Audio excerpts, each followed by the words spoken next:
Boa tarde, pessoal. Tudo bem? Bom, vamos começar, então, em 2025, o nosso primeiro evento do Business Talk do Tentardini Advogados, na terceira edição, com uma convidada especialíssima, que representa muito bem, né, o nosso segmento, a classe empresarial do nosso país, e vem falar de alguns temas importantes, dividir e compartilhar conosco aquilo que ela luta e que ela representa lá em Brasília e também aqui na nossa comunidade. Então, é com muita honra, gratidão e, principalmente, orgulho de tê-la aqui do nosso lado, compartilhando teu tempo, que a gente sabe que é tão escasso, né? O nosso bem mais precioso é o tempo. Então, eu venho aqui para que todos aplaudam e recebam a nossa deputada federal, Anne Ortiz. Obrigada, Fábio. Não quero quebrar o protocolo aqui, Raquel. Eu estou muito feliz que a Anne aceitou vir aqui falar com a gente, é minha amiga dos anos 90, do handball do Lindóia, muitos perrengues que passamos. E também a gente tem muito orgulho da tua autoria da lei que encerrou com a aposentadoria vitalícia dos governadores, a tua luta incansável no Congresso a favor dos deputados. E hoje, não sei se tu pode falar um pouco mais sobre uma luta que tu teve, que tu está tendo até hoje, sobre a desoneração da folha de pagamento. E vamos começar esse bate-papo. Espero que todos gostem. E com a palavra, a deputada Anne Ortiz. Obrigada. Obrigada, pessoal. Eu quero agradecer a Fábio pelo convite, a Raquel, como ela falou, minha amiga já de muitos anos. A Raquel entregou aqui a nossa idade, né? A gente se conhece, acho que desde os 15, 16, né? A gente jogava juntos. E eu fico muito feliz assim, de conversar um pouquinho com vocês e com quem está nos assistindo, né, através do Instagram, sobre não só os projetos em si, mas um pouco de bastidor, assim, que eu acho que muitas vezes as pessoas precisam entender esse processo assim, para entender a questão política de fato, né? Eu vou pedir permissão para sentar, posso? Fica à vontade.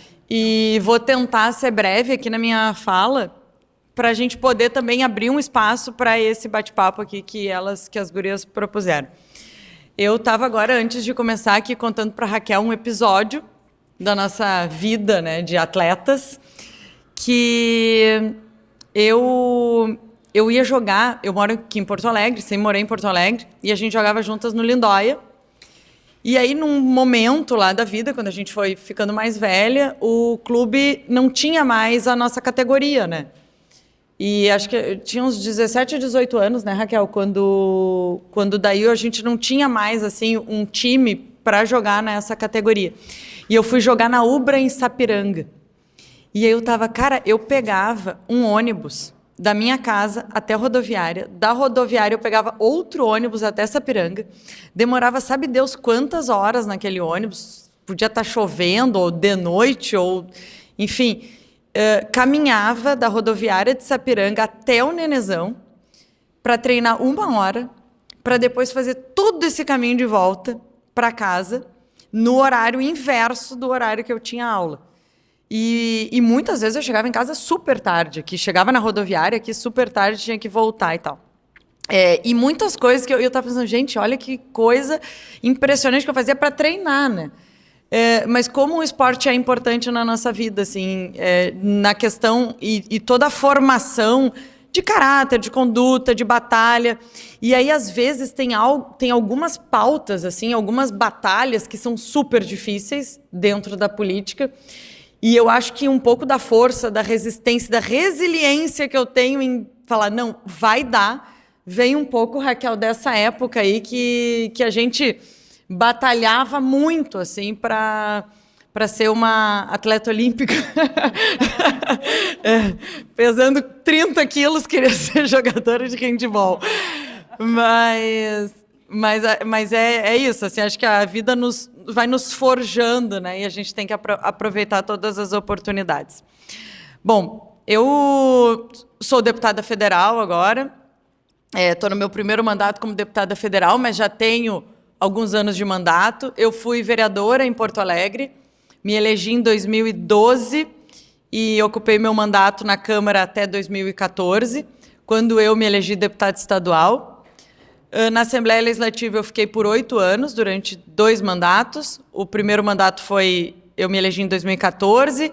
Em 2018 eu concorri à reeleição, fui a mulher mais votada do estado do Rio Grande do Sul para a Assembleia Legislativa, a terceira mais votada entre todos os parlamentares.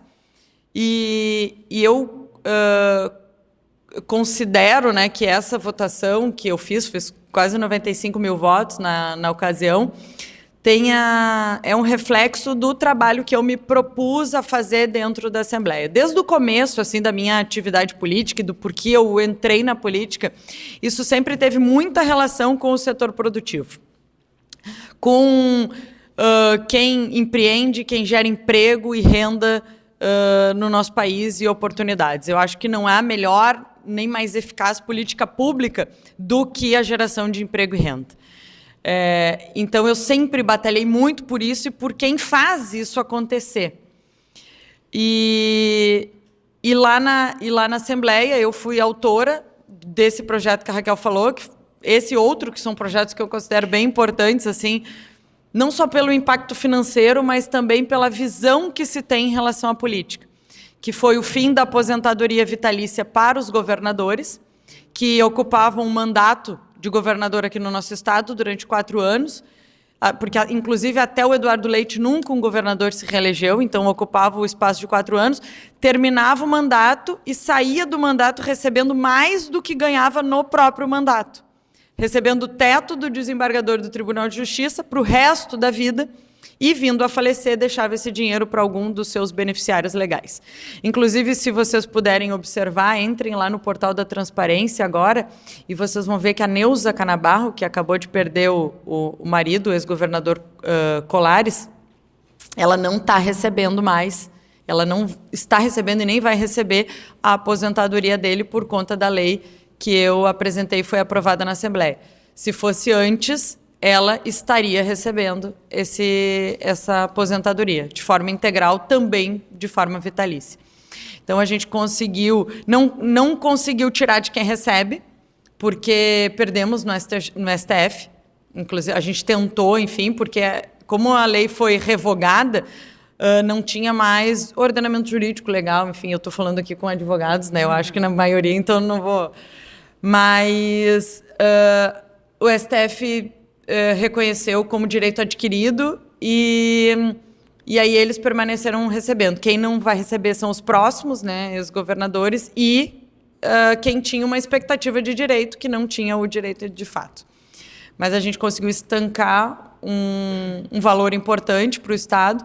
E, além disso, acho que a busca da moralização, assim, porque muitas vezes a gente vê que muita gente bacana e tal não quer entrar para a política ou participa um pouco e sai, enfim, porque não enxerga ali um ambiente de transformação, de fato, mas sim de cuidado e atenção com a própria causa, assim, com causas pessoais e não com o que nós temos que pensar, que é o futuro do nosso estado, do nosso país. E em 2022... eu concorri a deputada federal, me elegi deputada federal, a única pelo meu partido, Cidadania. E lá em Brasília, fui relatora do projeto da desoneração da folha de pagamento, que é o projeto que a Raquel e a Fábio pediram aqui para eu conversar um pouco com vocês, explicar um pouco como é que foi, né, ou ainda está toda essa questão da desoneração. A desoneração, ela começou no governo Dilma, né, como uma medida com 2 objetivos. O primeiro é ampliação de postos de trabalho formal no nosso país, porque daí tu tira um pouco do peso que é tu contratar, né, o trabalhador, e também para garantir competitividade da indústria, né, principalmente do mercado brasileiro, não só no mercado nacional, mas também no mercado internacional. Essa medida começou, eram muitos setores, depois foram diminuindo o número de setores. Quando foi aprovada a reforma previdenciária, eram 11. Os 11 setores que mais empregam... Não, 11 não, 17. Desculpa. 17 setores que mais empregam no Brasil, empregando quase 11 milhões de trabalhadores de forma direta.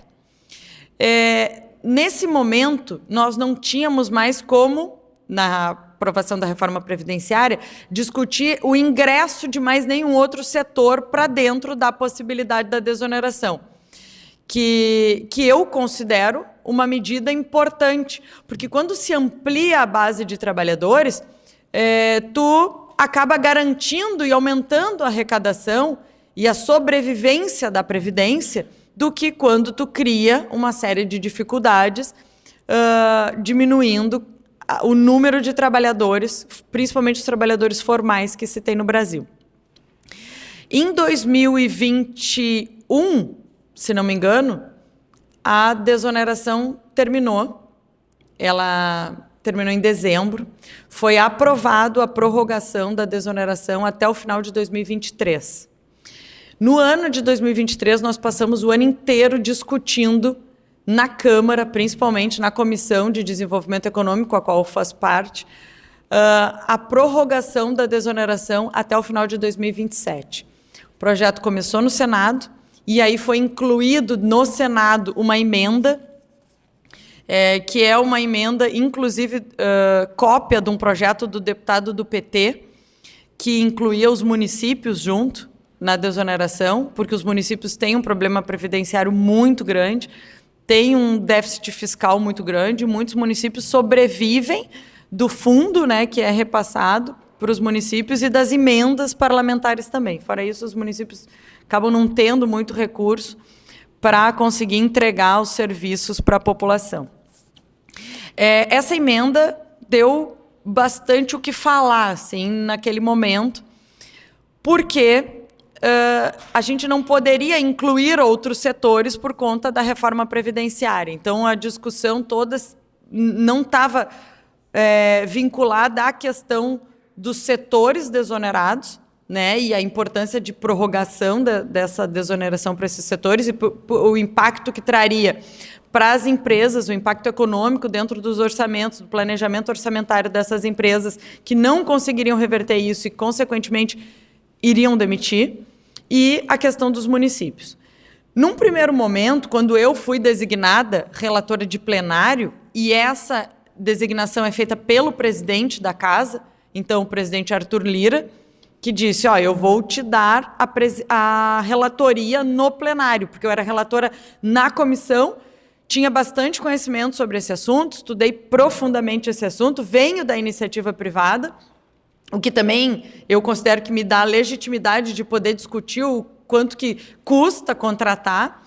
A minha primeira empresa eu abri com 19 anos, sei bem o que é ter um CNPJ, e não só ter um CNPJ, abrir um CNPJ, mantê-lo, né, ele vivo, no país que no ano passado foi o maior índice de pedidos de recuperação judicial. Então, a gente sabe que a dificuldade é gigantesca, e ela vem de todas as áreas, não é só questão de imposto. Eu, particularmente, que venho do comércio, um dos pontos que me fez vender o meu negócio, vender o ponto, eu tinha uma empresa aqui em Porto Alegre, depois eu mudei para Novo Hamburgo, e mudei de ramo também, foi a questão da segurança. Porque quando a gente fala das dificuldades de empreender, muitas vezes a gente se foca só no problema fiscal, né? Nesse emaranhado tributário que a gente tem, que tu tem que ter um corpo, né, ou dentro da empresa ou fora, que te dê assistência, e isso tem um custo muito alto, para poder conseguir minimamente tentar cumprir as regras, que muitas vezes nem sabem que regras são. Né? A gente vive num país que nem o passado, que até o nosso passado é incerto, né? Então, a gente que dirá do futuro. Então, o empresário tem uma insegurança jurídica gigantesca. Mas o que mais me pesou foi a questão da segurança pública. Então, além da gente ter altos impostos para pagar, a gente tem pouco serviço, e esse serviço não é um serviço de qualidade. E então, por conta da falta de segurança, do aumento da criminalidade, naquele momento eu me vi impedida de conseguir continuar com o meu objetivo, que era a minha empresa, lá, o meu comércio.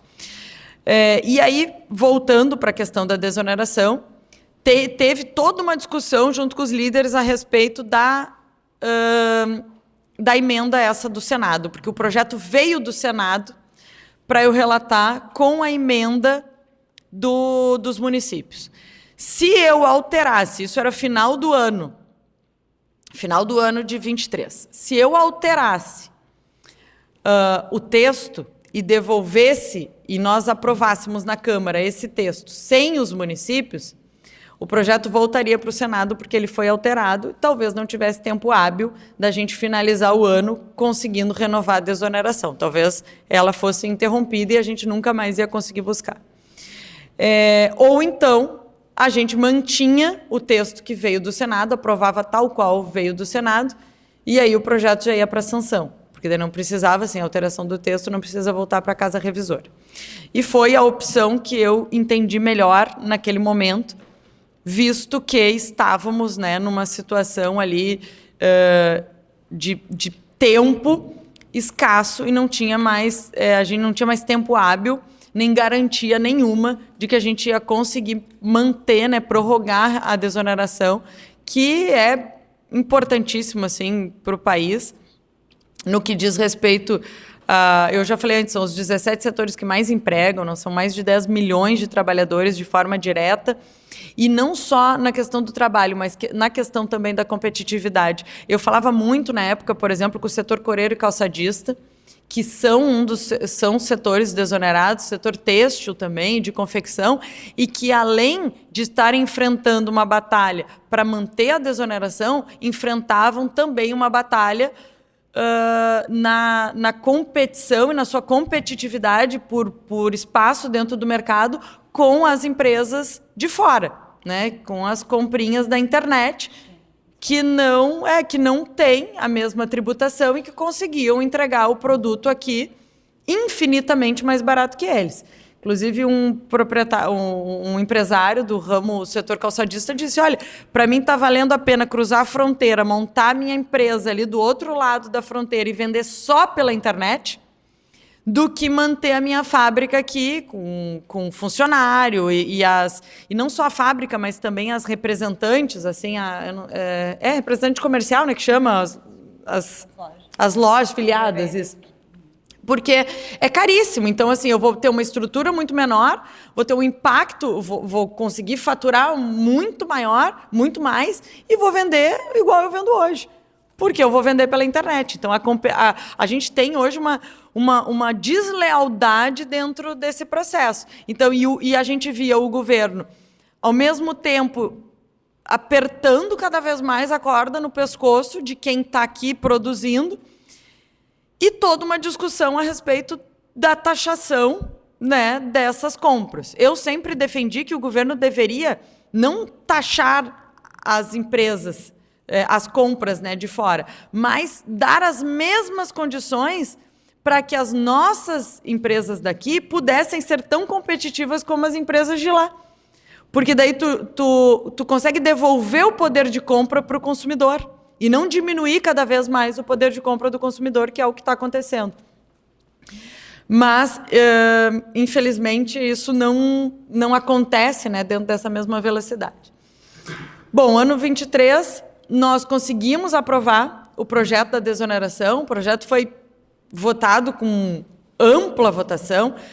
Eu não me lembro os votos favoráveis, tá? São 513 deputados, nem todos votam, mas foi uma votação muito alta. E os votos contrários não deu 20, assim, 15 ou 20 votos contrários, foi um número bem pequeno de deputados que votaram contra a desoneração. O projeto foi ao Senado, no Senado nem teve votação nominal, foi votação simbólica, ou seja, por unanimidade, o projeto foi aprovado, foi a sanção presidencial. Durante todo o processo de elaboração do relatório, eu tive um cuidado, que era o cuidado de deixar a questão dos municípios bem separada da questão do setor produtivo, bem separado. Porque era um tema mais espinhoso, a questão dos municípios. No ano seguinte, era ano eleitoral. Podia ser que o governo, para não se incomodar politicamente, porque às vezes a incomodação política ela tem um peso muito maior do que qualquer impacto econômico que possa gerar um problema grave de crise no nosso país. Que o governo pudesse tomar a sua decisão sem comprometer, né, algo que é tão importante, que é a diminuição da tributação em cima do trabalhador. A gente, se considerar assim, eu estou falando com quem é muito especialista aqui nesse setor, mas se tu considerar uma empresa de lucro presumido, tu pode colocar 80%, 90% em cima, é isso, Fábio, do trabalhador, do que tu vai pagar de imposto, enfim, em relação ao que ele vai receber. E micro e pequena empresa, talvez 30%, 40%, estou certa nesses números? Então, assim, quanto mais eu tenho que colocar para poder contratar, menor, obviamente, vai ser o salário que eu vou conseguir pagar e menor o número de pessoas que eu vou conseguir contratar. Apesar do governo dizer que o número hoje de trabalhadores, né, a gente tem um bom índice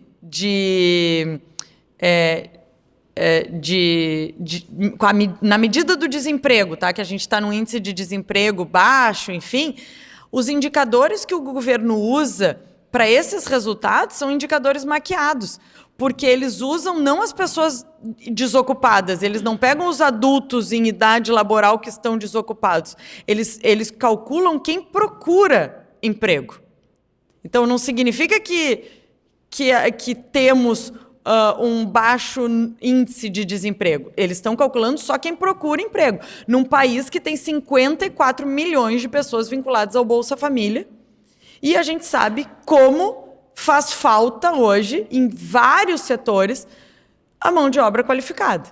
E que não se consegue buscar isso, porque tu não consegue, muitas vezes, tirar aquela pessoa lá do Bolsa Família, porque ele está lá muito bem, muito confortável. Inclusive, outro dia viralizou um vídeo, não sei se vocês viram, de um cara falando assim, tem que vir para o Nordeste, porque olha só, eu ganho aqui mais do que um salário mínimo, não faço nada o dia inteiro, fico aqui curtindo, não sei o quê, e ganho.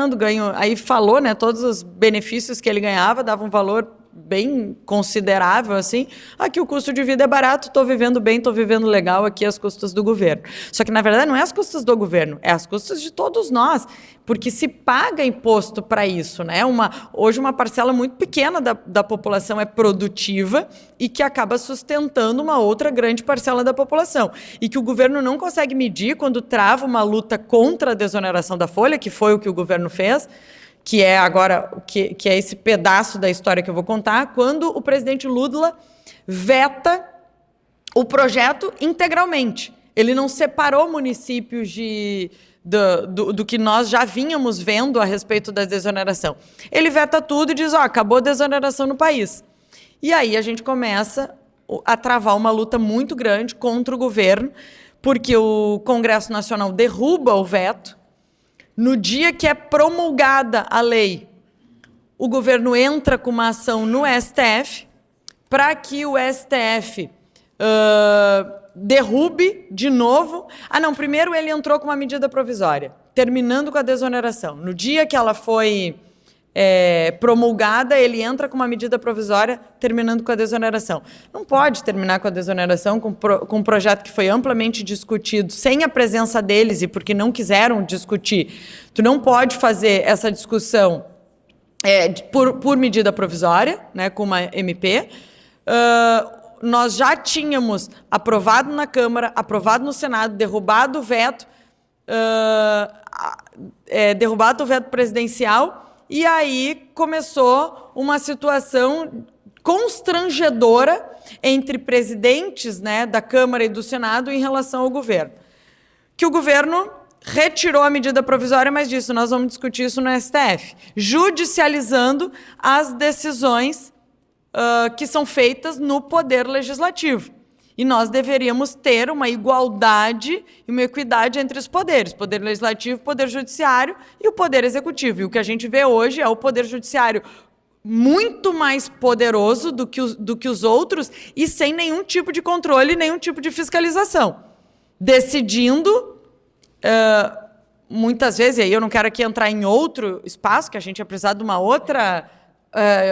um outro momento para falar os superpoderes dos ministros do STF que fazem o que querem, o que não querem, como querem, né? Eles são acusadores, são testemunhas, são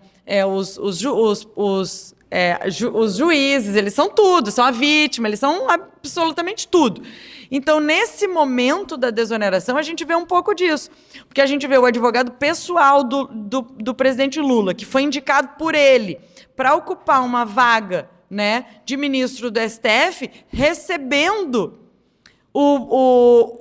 a ação do governo para julgar sobre a desoneração da folha. Nós já sabíamos o resultado. Quando ele foi indicado para relator, todos nós já sabíamos qual ia ser o resultado. Ele ia terminar com a desoneração numa canetada, desconsiderando absolutamente o Congresso Nacional. Eu não estou falando só da Câmara ou só do Senado, ou de um projeto que teve uma votação disputada. Foi um projeto que foi votado com ampla maioria e o veto foi derrubado também com ampla maioria. Ali está a representação do povo brasileiro, que com as suas ideologias políticas, princípios, bandeiras, enfim, está representado ali, não está representado no executivo, muito menos no judiciário, mas ali está representado na sua totalidade, com a sua diversificação de partidos políticos e de representantes políticos. E essa decisão ia ser derrubada num canetaço. O que o governo faz? O governo me procura e diz o seguinte, o ministro Haddad me liga e fala, Anne, preciso falar contigo para resolver isso. Eu entrei com uma ação, então nós vamos discutir a desoneração e vamos terminar com a desoneração. Porque não tem a previsão orçamentária. Eu falei, ministro, a gente tem a desoneração desde 2010. A previsão orçamentária ela já está prevista, porque quando tu vai fazer o planejamento para o próximo ano, tu já considera a desoneração, porque ela vem se prorrogando ano após ano, como aconteceu em 21 e não teve problema nenhum, absolutamente nenhum, até 2023. Só que ele falou, eu não posso abrir mão desse recurso, quero que tu me ajude. Eu falei, se é para terminar com a desoneração, eu não posso ajudá-lo. E aí, terminou ali a nossa reunião e eles apresentaram um outro projeto em substituição àquele da medida provisória, que eles iam fazer goela abaixo, tinha pego muito mal. Nomearam uma relatora do PT na comissão, a qual faz parte, me tiraram do processo e, ao mesmo tempo, o projeto tramitando no STF. Houve, então, um acordo, entre aspas, entre os setores e o Senado, para que fosse apresentado um projeto no Senado de alternativa àquele projeto da desoneração, para que o governo retirasse essa ação, que ele desistisse da ação do STF, se fosse apresentado um projeto no Senado com o fim da desoneração da folha progressivamente e apresentando, né, as medidas compensatórias das quais eles estavam exigindo. Esse projeto foi aprovado no Senado, o projeto chegou na Câmara e ficou lá na Câmara sem, assim, na nuvem, tá? Parado lá. Numa terça ou uma quarta-feira, agora eu não vou lembrar exatamente o dia, mas era muito perto das eleições municipais. Nós estávamos sem aeroporto aqui no Rio Grande do Sul, numa dificuldade enorme, né, que o Estado todo estava enfrentando. O presidente Lira me liga, 12:30, assim, meio-dia, e falou, Anne, nós vamos votar o projeto hoje da desoneração. E eu falei, presidente, que bom, né? Estou aqui no Rio Grande do Sul, mas tu é a relatora. E eu lá no interior do Rio Grande do Sul, tendo que chegar em Brasília, na mesma tarde, para conseguir relatar o projeto. Enfim, foi muito difícil chegar em Brasília, consegui chegar em Brasília à noite, era 9, 10 horas da noite. E o projeto estava pronto, escrito, relatório. Eu não podia alterar absolutamente nada do Senado, porque senão voltava para o Senado, a mesma história aquela do ano anterior, com um detalhe. Era até a meia-noite daquela data para o STF ou aprovava o projeto tal qual ele estava escrito, ou ele terminava com a desoneração naquele momento e todos os 17 setores teriam que pagar desde janeiro a sua contribuição previdenciária patronal retroativa de acordo com a sua folha de pagamento e não os 20% da folha e não mais de acordo com as alíquotas individuais que cada setor tem com o seu faturamento, né? Não de acordo com a folha. Aquilo ia dar uma quebradeira geral.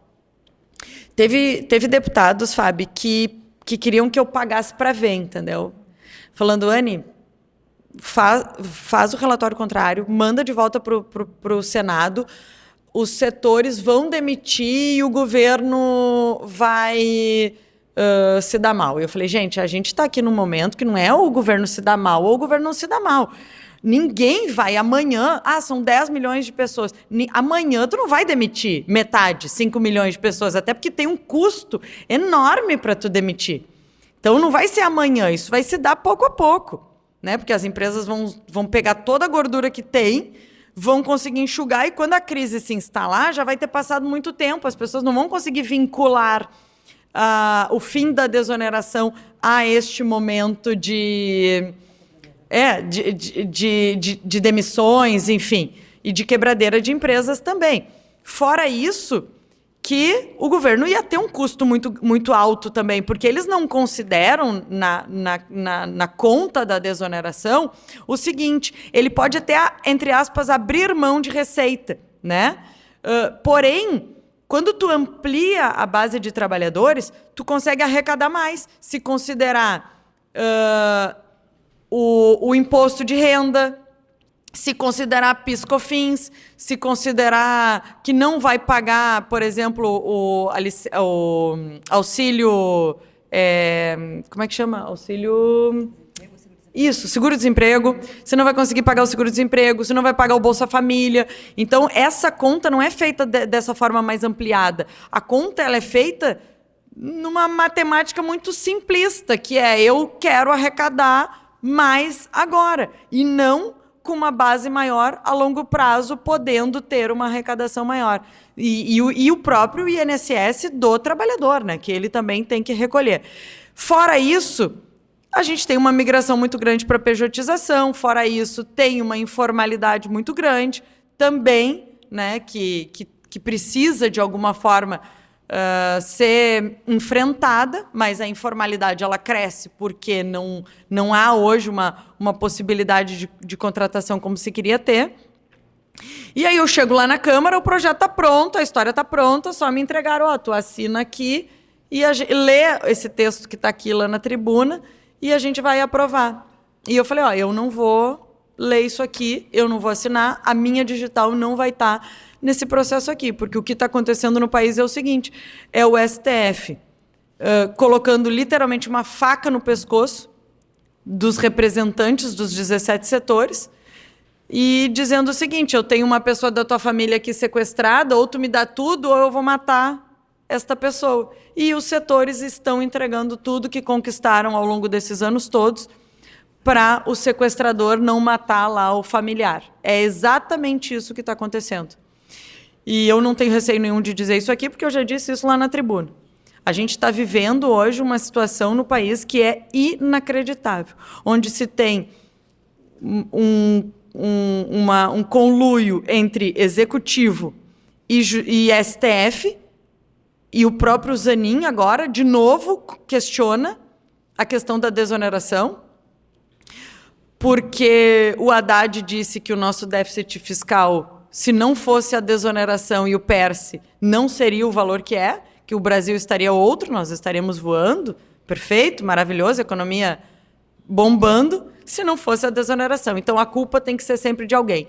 E hoje os culpados são os setores desonerados. É isso que eles estão fazendo, é isso que insistem cada vez mais, e cada vez que o governo tem uma queda, cada vez que o governo não consegue entregar, e que a gente vê, principalmente nas pesquisas, né, o índice de avaliação cada vez pior, principalmente em estados, né, que tinham, né, uma visão favorável ao governo, esses índices crescendo cada vez mais, o poder de compra do cidadão diminuindo e o juro subindo e a expectativa futura é de mal a pior, alguém tem que ser responsabilizado. E o responsabilizado hoje são, né, os 17 setores e os seus trabalhadores, porque é dali que o governo quer buscar a sua sobrevivência.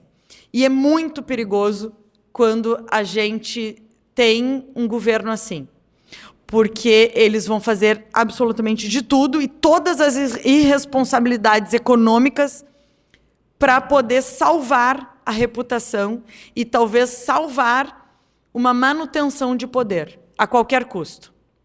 E a nossa economia vai indo de mal a pior cada vez mais. E quando estourar o problema e a violência aumentar, e o desemprego aumentar, e o recurso do Bolsa Família faltar, a tendência é que a gente retroceda anos e anos atrás. Algo que a gente já vinha melhorando pouco a pouco. Pelo menos o que eu falo aqui é muito da visão econômica, porque é o que vai dar estabilidade para o país, né? É o que vai fazer o país crescer. E aí eu construí, paralelo a isso, uma emenda constitucional que garante a desoneração da folha para todos os setores, que essa possa ser a nossa a regra e não mais a exceção para os 17 setores, mas que possa ser a regra. E aí eu apresentei isso para o ministro Haddad, ele falou, tu só pode tá louca, não sei o quê, porque da alíquota seria de 1%. E esse estudo veio de dentro do próprio Ministério da Fazenda, da Secretaria da Receita. Porque quando tu coloca Vale e Petrobras para dentro, tu consegue, por conta da movimentação que eles têm, né, não só do lucro, né, mas da receita, tu consegue cobrar muito mais do que quando tu vai nos 20% dos funcionários. Então, traria muito mais dinheiro para dentro do próprio sistema, né, da Previdência, sem impactar, obviamente, na geração de emprego, renda, que, como eu disse aqui no começo, eu acho que é o grande... tem que ser a grande preocupação do governo. O governo tem que se preocupar em investir em capacitação e, principalmente, que a gente possa ter algo relacionado ao Bolsa Família. E tudo que se faz lá no Congresso relacionado ao Bolsa Família não tem muita tendência a ter muito sucesso. Eu apresentei já uma série de emendas que tratam do Bolsa Família, como, por exemplo, dar acesso à educação financeira para quem tem o benefício, e não foi aprovado, não foi vetado pelo próprio relator. Assim, o governo já disse que não, de jeito nenhum, porque também não é interessante para eles fazer com que essas pessoas saiam, né, da dependência do governo. Então, a gente tem travado lá uma batalha muito grande em relação a isso, para que a gente possa pensar realmente no futuro do nosso país e não no imediatismo das próximas eleições, que são no ano que vem. Então, essa questão da desoneração hoje me preocupa bastante. É uma notícia da semana passada, não sei se vocês acompanharam, mas que o Zanin deu 10 dias para o Congresso Nacional apresentar as compensações, porque diz ele que não enxergou as compensações. E essa notícia vem seguida de uma notícia do próprio Haddad, que diz que a nossa economia está como está por conta, né, e por culpa desses 17 setores e das suas contribuições previdenciárias patronais. Então,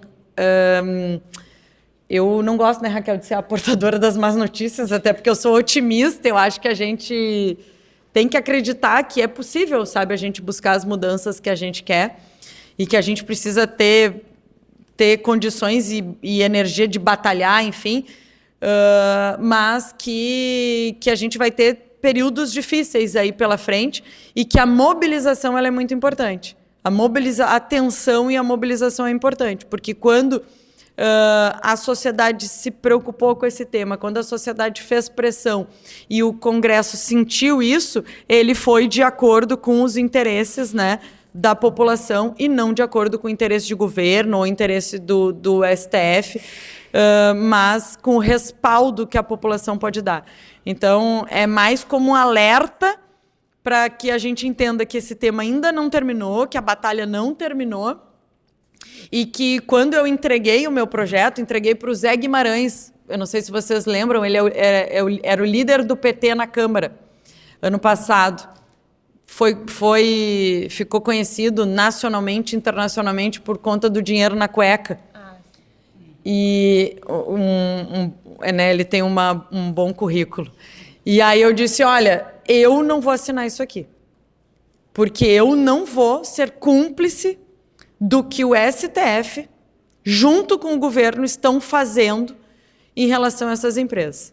Então, eu não posso ser cúmplice, eu posso votar a favor, porque eu sei o que isso impacta na vida de cada CNPJ que está ali, que amanhã vai ter que chamar o jurídico, o setor contábil e dizer, bom, o que nós vamos fazer? Então, eu acho que a gente tem que ter responsabilidade. E, pelo menos esse ano, que era o ano de 2024, garantir as alíquotas, né, da receita bruta da empresa e não dos 20% dos funcionários. E a partir do ano que vem, bom, aí vamos ver como é que a gente consegue discutir essa questão. Esse ano é 5% dos 20% e progressivamente vai aumentando 5% até encerrar de vez isso. A nossa ideia é lutar contra, né, essa questão e buscar pelo menos os 5%, mas a gente já está vendo que o governo está adiantado nesse assunto, tentando antecipar também essa progressão que eles mesmos apresentaram. Já não está servindo mais essa progressão, porque eles estão vendo que a economia não está de acordo com o que eles estavam prevendo, e para que possam entregar, né, para que possam fazer entregas, principalmente entregas populares, para manter a avaliação do governo de forma positiva, eles vão ter que tirar de algum lugar. Então, essa é o que eu queria passar, era isso. Espero não ter me estendido muito aqui, Fábio. Usei uma meia horinha aí. Falei para a Fábio, ó, quanto tempo que eu tenho, que eu não quero passar aqui muito, porque se eu começar a entrar em todos os assuntos, a gente passa a tarde inteira aqui, né? Mas, como essa era a pauta principal, então quero te passar aqui a palavra, agradecer mais uma vez a oportunidade e dizer que estou aberta aí a perguntas sobre esse assunto e outros tantos, né? Porque lá o que não falta é assunto polêmico, né? Lá na Câmara. Obrigada. Bom, Anne, é incrível como tu fala e tu perpassa assim, vários pontos que a gente atravessa na nossa luta, né, diária para sobreviver como CNPJ, né? Todos os riscos dizem que, e é verdade, que ser empreendedor nesse país é uma loucura, então estamos todos no sanatório, quem empreende. Mas o que é difícil a gente ter fé no governo que quer se manter às custas do seu povo. Na prática é isso que a gente vê. Quando o governo ele quer sangrar quem sustenta a máquina estatal, quem sustenta os luxos, seja do executivo, do judiciário, do legislativo, e não está pensando no futuro do país e da nação, fica difícil a gente acreditar.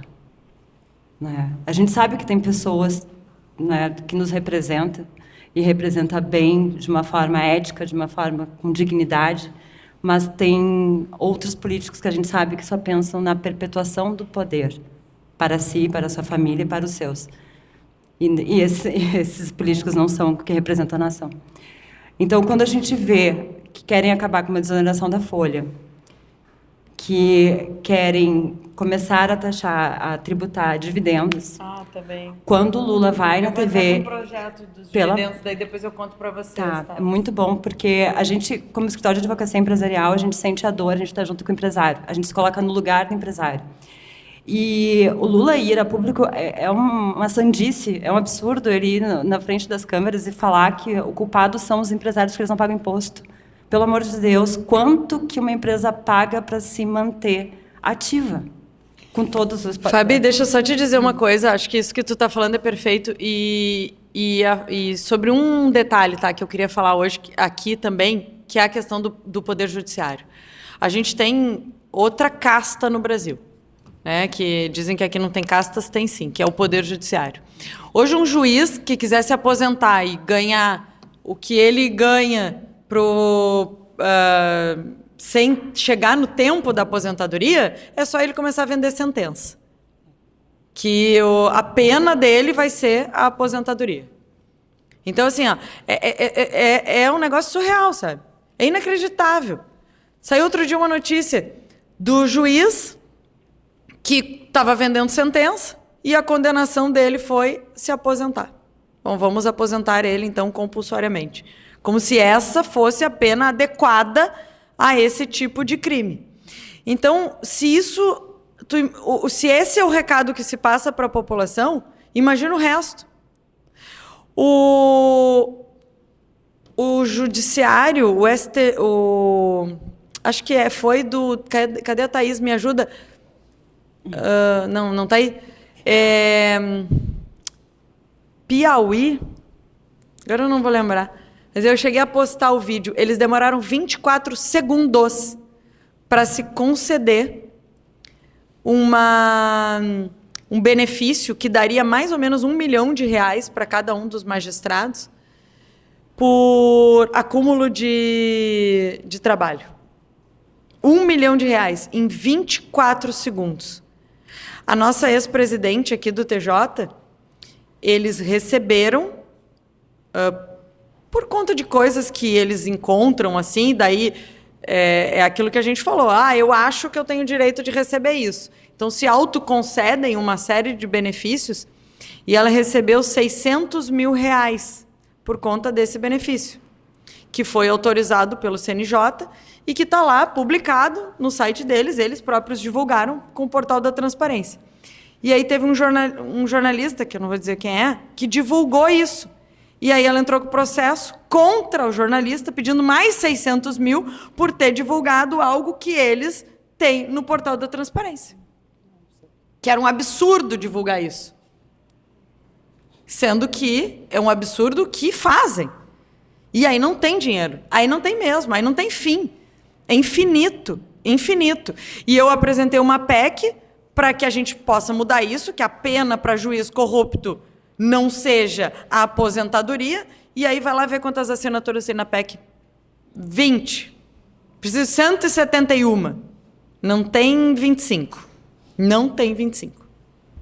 É difícil a gente mudar o sistema. É bem difícil. Só que não dá para desistir, né? A gente tem que se manter forte lutando, né? Mas o que eu queria dizer também, além disso, é que, infelizmente, esse país também, apesar de todas as coisas boas que a gente vê, é muito a fomentar a política do pão e circo. Hoje eu acordei, me arrumando para vir trabalhar, quando eu olho, tem uma notícia, acho que na Band News, falando do empréstimo consignado que o governo lançou agora. Eu não estava fora, né, eu escutei isso hoje, que pode ser um consignado que o governo vai dar para os juros mais baixos para o trabalhador que tem a carteira assinada, ou seja, eles querem fomentar a carteira assinada com todos os custos e todos os riscos que tem ali, por um juros menor, ainda possibilitando a migração de outros empréstimos privados para o poder público. Ou seja, o poder público está competindo com quem mantém a atividade econômica do país. Começa por aí. Por quê? Óbvio que quer popularidade. Não tenha dúvidas. E querem lucrar em cima de quem já sustenta ele, que são as empresas. Até quando essa disseminação da ignorância no sentido de não saber, de querer esconder os fatos, vai continuar nesse país? Porque é só com a educação e também com essa... a questão da educação financeira também, muito do seu projeto. Né? Educação básica e educação financeira, que esse país vai começar a ter, desde sempre, mudar um pouco dessa cultura para poder, com as suas próprias pernas, todo mundo participar do crescimento sustentável do país. E não sustentar o poder público que a gente vê lá em Brasília. Porque realmente é um deboche, não estou falando do executivo só, estou falando do judiciário também, principalmente dos ministros.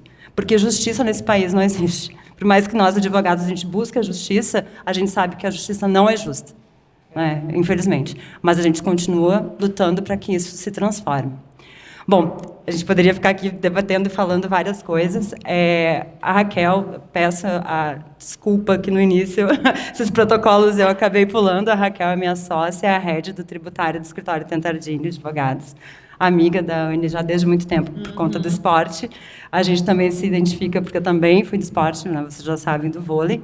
Então, eu queria só oportunizar todos que vieram aqui participar presencialmente, que façam as perguntas, que compartilhem ideias, né, com a nossa convidada. Também, Raquel, se tu quiser fazer alguma pontuação antes. Então... Eu quero só fazer uma correção. É da Paraíba, tá? O TJ. TJ da Paraíba, 234 milhões de reais retroativos. E esses valores serão pagos, né, aos magistrados a título de indenização. Então, obviamente, sem imposto de renda. É isso aí. É absurdo. Então tá, gente, eu vou compartilhar o microfone aqui com vocês. Quem quer abrir aqui as perguntas?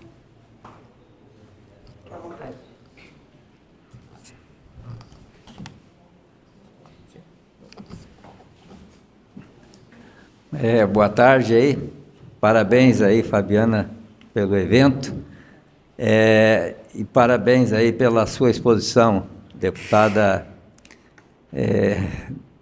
Desculpa, agora Anne, perdão. Outro dia eu vi um vídeo seu lá com o nosso prefeito de Canoas, né? O Ayrton. E realmente nós estamos vivendo um momento bastante difícil no país, né? Eu sou empresário, meu nome é René Mesquita, eu sou diretor-presidente da Modular Cargas, temos 900 funcionários e operamos com carga, com transporte de carga. E a empresa fez muito investimento depois da pandemia para cá. A gente realmente investiu muito, e acreditando assim num crescimento forte e também, naturalmente, viver num país com mais segurança, com um pouco mais de tranquilidade. É lógico que a gente acredita na competitividade do negócio, sabe? E que na seriedade, né? Na seriedade de todos, da classe empresarial e principalmente dos nossos políticos. E pela sua exposição, a gente percebe assim, né? Apesar de você ser bem otimista, eu também sou positivo, também sou uma pessoa motivada pela vida e pelos negócios. Eu estou há 50 anos no transporte rodoviário de cargas e agora, em abril, vou completar 70 anos de idade. Então, é uma história, uma caminhada que a gente quer ver o nosso país bem, crescendo, se desenvolvendo, onde, evidentemente, a gente possa contribuir e acabar com essas mazelas, com essa pobreza, com essa marginalidade. E eu, realmente, depois dessa mudança que aconteceu política, eu realmente sou uma pessoa muito mais indignada. Porque a gente quer exatamente o contrário disso tudo que está aí. Estamos vivendo uma judicialização. Então, pensa, no empresário que produz, que mantém essa máquina toda, somos nós. É o pequeno, é o médio e o empresário, grandes empresas. Só que também temos que entender que tem muitos grupos corporativistas que também, muitas vezes, apoiam isso que está aí, sabe? Então, eu vejo isso claramente, que a educação no Brasil está sendo feita para tornar essas pessoas reféns disso que está aí. Não existe coisa mais indignante. É claro que nós, como empresário, queremos ajudar, queremos ter responsabilidade social. E essa desoneração da folha é um exemplo bem claro, que agora passou a se chamar reoneração, né? Isso, logicamente, impacta como custo e certamente vai contribuir apenas para o quê? Para esse governo que só quer saber de arrecadar e não se preocupa em fazer um investimento e olhar para dentro da casa. Aí nós temos sim um STF que julga, como você falou também. Ele quer, nós temos agora então situação aí difícil realmente, né? Politicamente falando. E aí eu queria lhe fazer algumas perguntas bem rápidas. Dá para acreditar nesse nosso país a curto prazo? O Bolsonaro vai ser preso? 2 perguntas. Vai ser preso? Aí outra pergunta que eu digo, meu Deus do céu, e o poder legislativo? Aonde é que está o nosso poder legislativo que poderia aplicar os impeachment nesse Alexandre de Moraes, que tanto é falado aí? É respeitado, sim, de certo, porque ele está lá, o governo está, o poder executivo tem esse chaveco, conchavo direto, né? A gente tem que tomar cuidado para falar as palavras. Eu não me manifesto mais em rede social, até porque eu sou empresário também, a gente pode ser visado, mas eu tenho uma admiração muito grande pelo Luciano Hang. Esse camarada está com 180 lojas no Brasil. Ele saiu na época, a curto prazo, eu diria, poucos anos, saiu de um faturamento pequeno para um faturamento gigante. Está investindo no Rio Grande do Sul, não tem medo. Esse cara é corajoso, ele enfrenta. E é disso que a classe empresarial precisa fazer, e o povo de bem nesse país também.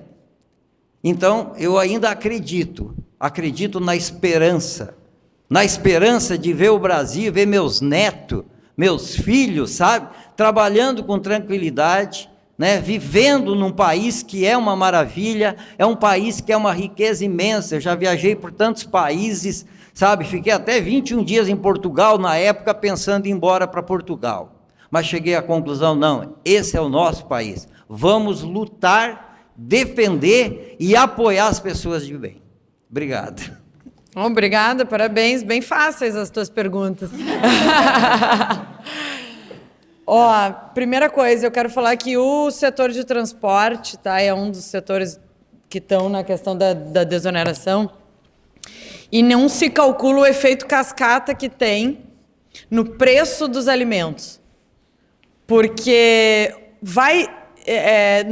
não existe almoço grátis. Isso aí vai ser cobrado. Não só lá da fabricação do caminhão, que também tem, mas também de todo o processo de rodagem. Tem 900 funcionários, 900, né? 900 funcionários que vão começar, que o senhor vai ter que começar a recolher 20% sobre o salário de cada um, ou se não couber isso dentro do planejamento do orçamento, o único lugar que a receita não cabe dentro da despesa é no governo. Porque na vida real não é assim. Que daí tu vai lá e diz assim, não, eu vou buscar mais. Essa questão que a Fábio falou dos dividendos, tá? Que é aqueles 5 mil do imposto de renda que o governo prometeu, promessa de campanha. Ah, tu é contra os 5 mil? Eu não sou contra os 5 mil, acho que podia ser 10. Nós vamos fazer uma proposta lá para o governo, 10 mil. Só que onde é que está na proposta do governo algum item ali que eles vão cortar na carne? Há alguma proposta do governo de diminuição de custos, de corte, que eles vão conseguir cortar algo ali para que os 5 mil caibam dentro do orçamento? Não, eles vão tributar ainda mais a população. Ainda mais. Não, mas são só 140 mil que a gente vai cobrar o imposto.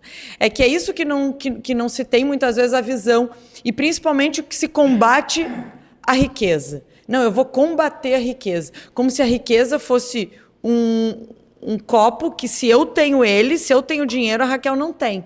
Aí eu tenho que pegar o meu e entregar para ela. A riqueza, ela se constrói. Ela se multiplica, então eu tenho um aqui e a gente trabalha para ter esse aqui também.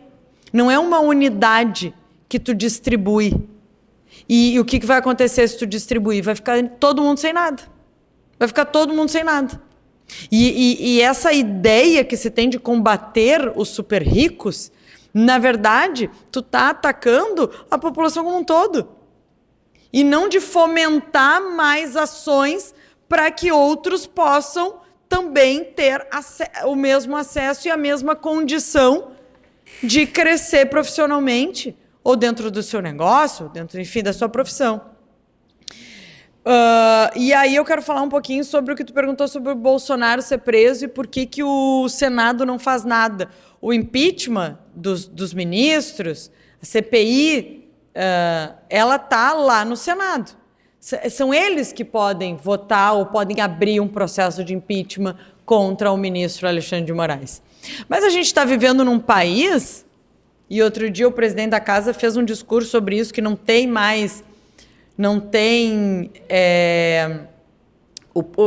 preso político, não tem perseguição à opinião, não tem nada disso. Como que não? A revista Oeste teve que tirar recolher aquela revista que tinha como título O Amigo do Meu Pai, vocês lembram? A Cruzoé é isso. Teve que recolher. Por que teve que recolher? Por que nós temos pessoas fora do país que não podem voltar para cá porque deram a sua opinião na internet? O meu colega, deputado Marcel Van Hatten, fez um discurso na tribuna e está respondendo pelo discurso que ele fez. Cadê a inviolabilidade da opinião do parlamentar? E não é só na tribuna, é aqui também. O que eu falar aqui... Aí, sabe o que acontece?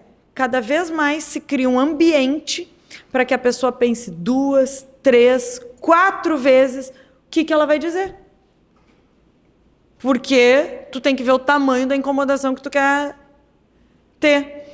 E, além disso, obviamente, a gente sabe que tem muita gente que não faz porque tem o rabo preso.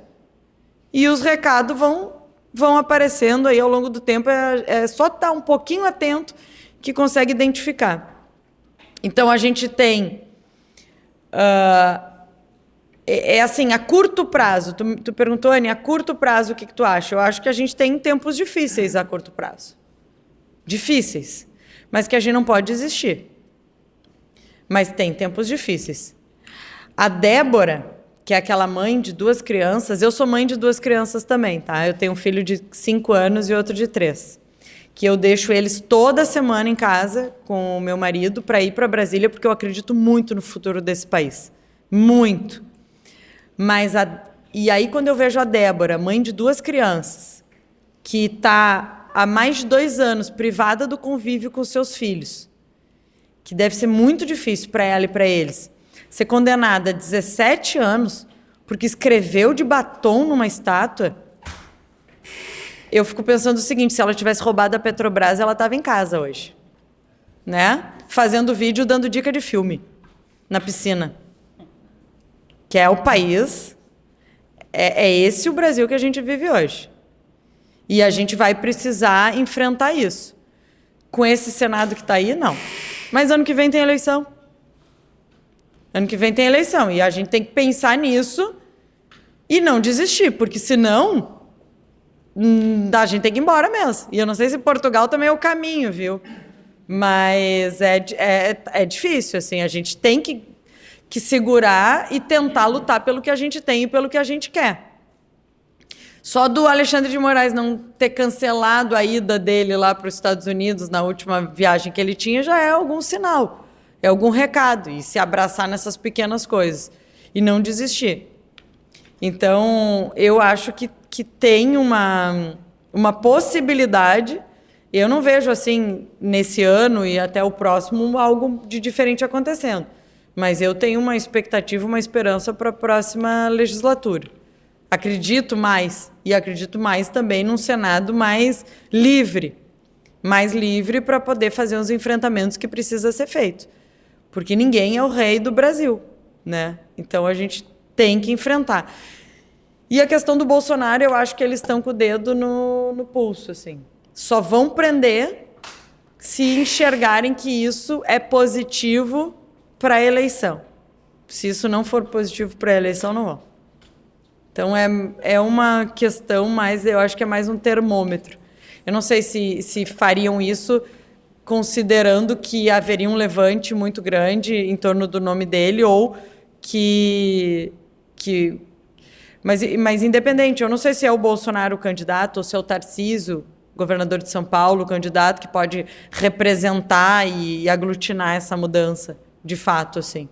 Quem que seria o melhor nome hoje? Não teria essa possibilidade. Eu gosto muito do Tarcísio. Acho que ele tem mostrado em São Paulo, eu acho que ele tem possibilidade de fazer o nosso país alavancar de novo. Ele conseguiu implantar a educação financeira, né? Ah, não, além disso, né? Obrigada.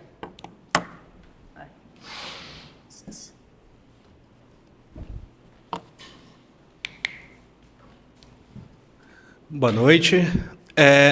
Tu falaste do juiz vítima, acusador, investigador, participando de acordo de delação premiada que não está na lei. Ah, mas é que ele deu uma última chance. Porque nós também estamos vendo a imprensa dar justificativa para tudo. Tem desculpa para tudo. O Alexandre de Moraes não tinha que estar na delação do Mauro Cid e aquela delação nem deveria ser válida. Mas, enfim, antes que eu tome um puxão de orelha, deixa eu falar menos.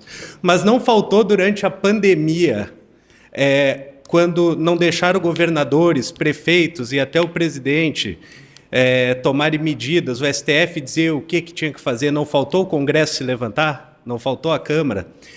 E lamentavelmente, eu acho que, só para completar, nós estamos vivendo uma total inversão de valores, porque tem crianças recebendo para ir para a escola. Isso aí está errado. Isso aí está completamente errado. Isso aí, além de tudo, vai ser compra de voto depois, que eles não conseguem nem calcular que dá menos de R$100 por mês, né, se for somar o que recebe. Então, assim, enquanto está prejudicando empresas, está dando um jeito de sempre, como o presidente da Modular falou, sempre fazendo o povo refém, comprando votos. Para mim, isso aí é compra de votos, não tem outro. Não, eu acho que tu tem razão. Primeiro que a questão do Alexandre de Moraes ter ultrapassado todos os limites, isso ele já fez.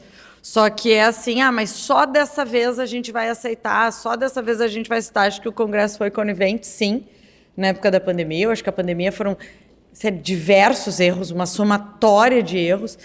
E para tu ver como o governo é ruim, que hoje a gente está numa situação pior do que a situação que a gente está na pandemia. Que esse governo é pior do que um vírus como o Covid para o nosso país. E a questão da PEC, que eu falei antes para vocês, essa do judiciário, por exemplo, dos juízes não mais poderem, os juízes corruptos, não mais poderem se aposentar compulsoriamente caso sejam pegos, né, e enfrentem um processo, ter 20 e poucas assinaturas, eu acho que isso já responde uma boa parte da tua pergunta, né? E a outra questão é os projetos sociais. Hoje, o governo ele só pensa em projetos que vão ao encontro da manutenção do poder. E, para isso, tu precisa ter um povo fraco e conivente. Por que 54 milhões de pessoas no Bolsa Família não se pode, e eles são intocáveis? Por que tu não pode dar acesso a essas pessoas sobre um tema importantíssimo, por exemplo, como educação financeira? Por que, quando eu aprovei o projeto de lei aqui na Assembleia de Educação Financeira, a Luciana Genro subiu na tribuna e disse: este projeto é ridículo, as pessoas não podem aprender sobre educação financeira. As pessoas precisam de dinheiro e não de conhecimento. Para quê? Para elas sempre se manterem dependentes deste governo paternalista, que depois vai construir o seu projeto de poder e de manutenção do poder com uma base num povo fraco e ignorante. Então, é isso que a gente vê em todos os governos que são dessa mesma linha que o governo que a gente tem hoje, né? O povo pobre não faz revolução. Não faz. E principalmente dependente, né? Dependente total desse sistema. Então, é importante tu manter o estudante com recurso, a mãe de família com recurso, o pai com recurso, e esse pai e essa mãe sem serem exemplos para o próprio filho. Porque como é que eles vão pensar em trabalhar? Como é que eles vão ver o que vão fazer? Qual é a imagem que eles têm se eles não têm esse exemplo nem dentro de casa? Nem dentro de casa. Então, a gente vê que essa questão toda da cultura woke, que eles viram que não funcionou, estão voltando para o arroz e feijão, que é a sustentação em cima de auxílios e benefícios e bolsa, tudo que é coisa. E esse daí não tem no orçamento também, mas esse pode, né? O Renato, fala. Ele falou. Boa tarde. Boa tarde. Queria inicialmente me desculpar por ter chegado um pouco atrasado e perdi uma boa parte da sua explanação. Bom, meu nome é Renato Fortes, eu sou headhunter já há muitos anos aqui no Rio Grande do Sul, tenho clientes em vários estados aí no Brasil, apesar da gente ser uma consultoria pequena. E a minha pergunta é fundamentalmente assim do ponto de vista estrutural, assim, né? Eu queria ter uma ideia se existe alguma solução, alguma proposta para quebrar essa relação de causa e efeito ao contrário, digamos assim, entre Senado e STF, para a gente ter uma luz no fim do túnel aí, que a gente possa eventualmente mudar esse status das coisas, né? E a segunda, com relação à eleição de 26, eu gostaria de saber se existe uma possibilidade de esperança para o povo que a eleição vai ser com voto auditável, etc, etc. Fundamentalmente é isso. Obrigado. Renato, né? Isso. Bom, Renato, a relação Senado-STF, ela é uma relação difícil, assim, eu acho só se trocar uma boa parte, tá? Ano que vem são 2/3 que trocam. Então, eu acho que trocar, não adianta trocar os 6 pela meia dúzia, trocar de fato. E houve sempre esta dependência de um ao outro, talvez por relações não tão republicanas. E por isso que hoje a gente sofre com essa questão, né? E por isso que hoje a gente tem... São poucos os que têm coragem de dizer qualquer coisa sem pensar, que impacto que eu vou ter disso na minha vida pessoal, né? Então, eu acho que ano que vem, dependendo do resultado das eleições, a gente pode vislumbrar algo melhor. E a outra pergunta que tu fez sobre o voto auditável, né? Eu acho que esse assunto não tem mais espaço, apesar de muitos que hoje estão lá criticando o voto auditável, já foram os que cobraram o voto auditável, né? Então, também tem isso, a pessoa muda de opinião conforme a ocasião, né? E o Dino é um deles, né? O Dino é um deles que hoje já acha o voto auditável não tem mais o valor que tinha antes. Então, quando eu digo que eu sou uma otimista, eu não penso daqui 1 ano, 2 anos, 3 anos. Acho que a gente tem que ter uma mudança forte. E eu acredito muito numa mudança geracional. Numa mudança geracional. Que a gente tem visto e tem vivido hoje dentro da política. Não só aqui no estado do Rio Grande do Sul, em outros também. Fora isso, o nosso estado, ele a gente pode ter discordâncias, enfim, com opinião e com de deputados daqui, mas a gente tem uma qualidade e uma responsabilidade melhor do que muitos outros estados.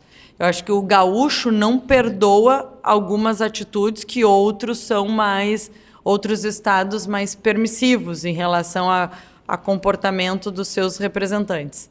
Acho que ainda a gente tem essa possibilidade. E, claro, o sonho... Tu perguntando, o que tu acharia o ideal? Estados independentes. Estados independentes. Aí sim a gente poderia... Mas daí é uma coisa... Aí sim, aí eu consideraria mais utópico, né, essa questão.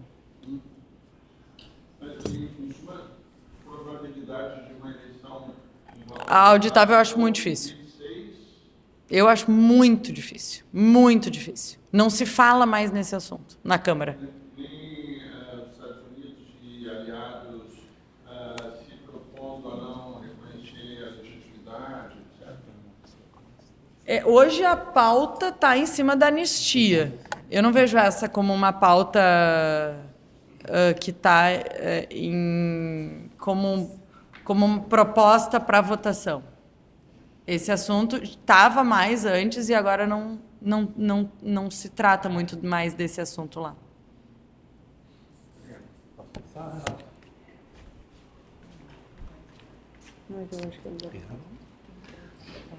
Boa noite. Do projeto da anistia passar? Ou vai Passa. ficar só Se ele for pautado, passa. Se for pautado, passa. A questão é se vai ser pautado. nas mãos do presidente da Tá. Câmara? Tudo é na mão do presidente da Câmara. A senhora acredita no presidente já no Senado? Não? Já respondeu. E por quê? E por que ele recebeu apoio, inclusive de parte da direita? Mas esse Brasil é muito complexo, É. viu? Para não dizer que é esquentado. É complicado. E na Câmara igual, né? Isso gerou um problema grande lá. E na Câmara igual. Acho que a senhora falou uma palavra bacana, geracional. Gravei a palavra. Qual é o período que a senhora acha que significa essa geração? Já imaginaram o Lula ganhando a eleição em 2026 de novo? Não. Não? Ah, não. Ele vai ser o candidato. Não tem candidato à esquerda. Não tem, mas por isso que eu acredito nessa mudança. Até lá tem muita água para passar debaixo da ponte. Vamos ver. Boa noite. Parabéns aí pelo seu trabalho no Congresso, né? E eu sou até parente da Fabiana. Então, o colega falou ali sobre a questão do voto auditável. Eu sugiro aí, se for possível, né, que tente fazer algo como o pessoal fez na Venezuela. Claro que lá tinha como comprovar, mas alguns mecanismos para... Lá eles comprovaram a falcatrua, né? Mas de qualquer maneira, para a gente demonstrar para o público em geral, porque 2022 para mim foi ganhar na mão grande, como se diz. Mas o que eu vejo é o seguinte: você estava falando do negócio da desoneração, esse negócio acaba não evoluindo porque parece que é o jogo que o governo faz, e eu penso assim que o Lula ele tem um espírito vingativo e com outro propósito, talvez, pessoal de fora, para quebrar o Brasil. Se pensar numa empresa que vai mal e que o pessoal tem interesse em quebrar, vai chegar alguém e vai, tipo assim, vou ficar com a empresa pelo passivo da empresa. E aí, da forma como as coisas estão sendo conduzidas, digamos assim, né? Então, a gente, às vezes, enxerga de uma maneira, mas vamos pensar um pouco diferente aí. Qual é a ideia do pessoal? É vingança e mais acabar com o país de tal forma que venha alguém aqui e assuma. Tá? Parece que está na moda, como os Estados Unidos está querendo pegar lá o Canadá e tudo mais, né? Então, a coisa meio estranha. Então, eu penso assim, em termos de desoneração, eu acho que vocês teriam que pensar no caminho contrário. Pode ser até uma utopia, mas tem que pensar em desonerar as empresas e a população, ou seja, mandando menos dinheiro lá para cima para o Congresso. Tipo assim, o limite é 20% do faturamento, é 25%, enfim, passou ali, não tem. Ah, vai pegar dinheiro no banco lá, não tem, acabou o cheque especial. Entendeu? O Congresso tem que começar a trancar isso aí. É briga. E outro detalhe, como nós temos transparência, tem que começar a divulgar isso aí para a população e para os empresários. Se no Nordeste a maioria vive de bolsas, e aqui a gente tem que trabalhar, tem que divulgar. Não estou falando nada mais do que está publicado, porque essa publicidade se dá para algumas pessoas que vão ali olhar, mas a grande massa não olha. E qual o impacto disso aí se acabar com essa questão de bolsa? Tem que dar bolsa-emprego. Agora estão falando aí negócio de reduzir a jornada de trabalho. O que vai acontecer? É impacto no resultado das empresas. Vai repercutir nos preços das mercadorias. E aí é um tiro no pé. Por quê? Porque existe tecnologia, as empresas vão diminuir seu quadro funcional, vão fazer mais com menos e vai ter um monte de gente desempregada. Entendeu? Então é muito bonitinho para o pessoal de sindicato que vive disso aí. Agora vamos pensar quem produz, quem faz essa roda girar. Então, eu acho o seguinte, a linha que vem sendo trabalhado desde então é aquela que o pessoal está dando risada. Vocês falou, eu lembro assim, na década de 70, a tributação era, sei lá, 20 e poucos por cento. Aí começou a década de 80, aí a coisa começou a ficar um pouco mais alta, as empresas tinham indignação. Quanto mais se indignava, mais aumentava a carga tributária. Entendeu? Então, quanto mais tu está brigando na linha dos caras, a gente só está se lascando. Então, tem que inverter, tem que começar a fazer um caminho contrário. Então, ao invés de pegar, vou pegar lá o pessoal da Câmara de Deputados, do Senado e tal, não adianta, os caras, a grande maioria se vende. Então, tem que começar a trabalhar em cima da população, em cima dos empresários. Olha aqui, o que você está pagando? Olha aqui, o que vai acontecer com você lá na frente? Entendeu? Porque ninguém gosta de ser chamado de otário. Começa a fazer isso aí, tu é um trouxa, tu é um otário, tu está pagando esses caras. Aí disse, bom, então parei, fechei as portas, acabou. Quer dinheiro? Vai trabalhar. Eu tive uma vez, eu fui contador também há muito tempo, e recebi o pessoal da Receita Federal. E o cara passou 3, 4 meses dentro da empresa. Enfim, acabamos fazendo uma amizade e tudo mais. Mas aí eu disse, cara, por que estão aí enchendo o saco com esse troço aí? Aí, quando se fecha o balanço, quando dá 2% de lucro líquido, depois do imposto de renda, tu tem que levantar as mãos para os céus. E aí eu digo, por que tu não vai tais empresas? Não, esse cara ele não tem nem... Eu vou pegar o quê daqueles caras? É um barracão, é um não sei o quê. Qual é o incentivo? Então tem que parar de botar dinheiro dentro da parte do governo. Então eu acho o seguinte, você tem que começar a pensar e mudar. Não adianta, estão sempre na mesma, não vai mudar isso aí. Né? Daqui a pouco tem que contar com o Trump lá. Não dá para contar com o Trump, nós temos que contar conosco mesmo.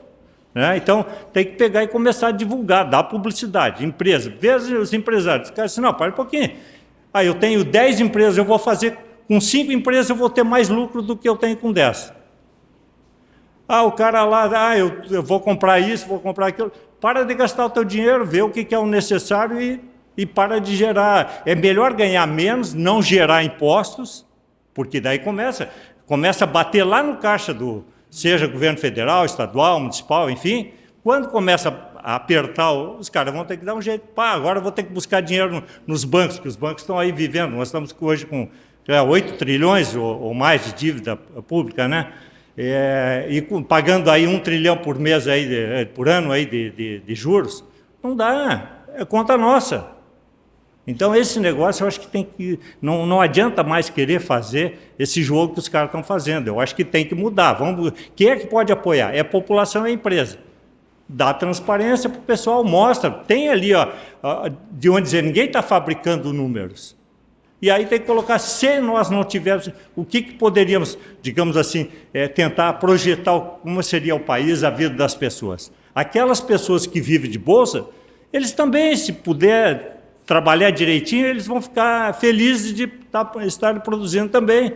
E daqui a pouco dizer, tu está sendo, o pessoal que está trabalhando está te sustentando. Tu gosta de ser vagabundo? Tem que falar na cara, entende? Eu acho que tem que começar a mudar isso aí. Tem que, como diz, o pessoal aqui do Rio Grande tem que meter o pé assim na porta lá e tem que virar esse jogo. Não pode ser assim. Isso é, obrigado. Obrigada, legal. Gostei do debate firme. A faca na bota. Né? Olá. Então, a minha pergunta, no caso, seria em relação à eleição de 2026, que eu já indaguei com muitos amigos meus, assim, sobre que há muita preocupação, mas não é em relação à urna propriamente, em relação se o TSE vai ter um processo realmente justo. Porque a gente percebeu em 2022 que houveram muitas coisas que não foram tão justas. Por exemplo, o negócio do Bolsonaro não poder falar que o Lula era amigo do Maduro, de não poder fazer essas coisas. Existe no Congresso, eu queria saber as discussões lá por fora, se a oposição está preocupada com o processo eleitoral em 2026, visto que o cenário político está tão conturbado e tanta coisa assim, por o mínimo dizer, bizarra acontecendo com pessoas da oposição, com pessoas vozes dissidentes. E como está a relação também entre o STF e o PT, se realmente vai estar, 2026 tem chance dele estar muito bem, ou se tem algum burburinho entre eles? É essa a pergunta. Olha, eu acho que uma questão que tu traz aqui, independente da pessoa achar que a urna teve algo ou não teve, tá? Eu acho que o jogo não foi igual. Né? Nós tínhamos um partido político e o STF contra outro partido político. Isso é fato. Então, tu não pode... Acho que esse exemplo é o principal. Não podia dizer uma série de coisas. Inclusive... Não era só isso. Não podia dizer um monte de coisa, que ele era ladrão, que foi condenado, nada. Mas o Janones podia falar tudo o que queria. Até hoje lá. E pediu desculpa da rachadinha, vai devolver meia dúzia de pila lá e tá lá... Né? É o cara do governo. E aí, no início do mandato, quem é que o Lula recebe lá com o tapete vermelho? Maduro. Então, eu acho que só a partir daí, fora questão de rádio, de TV, daquelas penas e tal, de não poder, que daí tu vai cortando espaço e vai tirando a pessoa, né, da mídia, e daí tu já não coloca, já não deixa mais equilíbrio, né, dentro dessa disputa eleitoral. E eu acho que está todo mundo pensando em 26. Acho que essa é a preocupação total, de tirar o PT do governo. E o PT também está bem preocupado, porque eles têm pesquisa na rua e eles estão enxergando. Acho que eu espero que as pessoas que votaram neles tenham noção do que estão fazendo, porque elas estão ajudando a terminar com o país.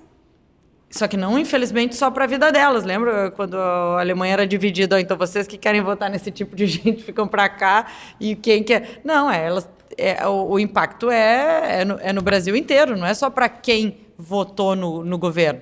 O impacto negativo é para todos. E não tem nada pior que quando dói no bolso, né? E acho que a população está vendo... infelizmente, até beneficiário de bolsa, até tudo isso, que o poder de compra deles está reduzindo cada vez mais e não resolve mais o problema. Então, eu acho que a gente vai ter uma eleição bem diferente no ano que vem. Bem diferente. E é um Congresso também que pensa assim, uma parte da oposição? Sim, pensa. Agora, quantos eu não sei quantificar, né? Com licença, boa noite. Boa noite, deputada. Boa noite, doutora Fabiana. Em primeiro lugar, eu acho importante a gente destacar que uma questão, antes de formular minha pergunta, que ela é bem de ordem técnica, em realidade, que é a questão das urnas. Né? Deslegitimar o processo, dizer que elas não são auditáveis, é questionar até o mandato da nossa parlamentar, Anne Ortiz. Né? Eu acho que essa questão já está pacífica. Acho que realmente o ponto é o desnivelamento entre as decisões do TSE. Acho que a questão da auditoria das urnas ela já está um tanto pacificada. Tá?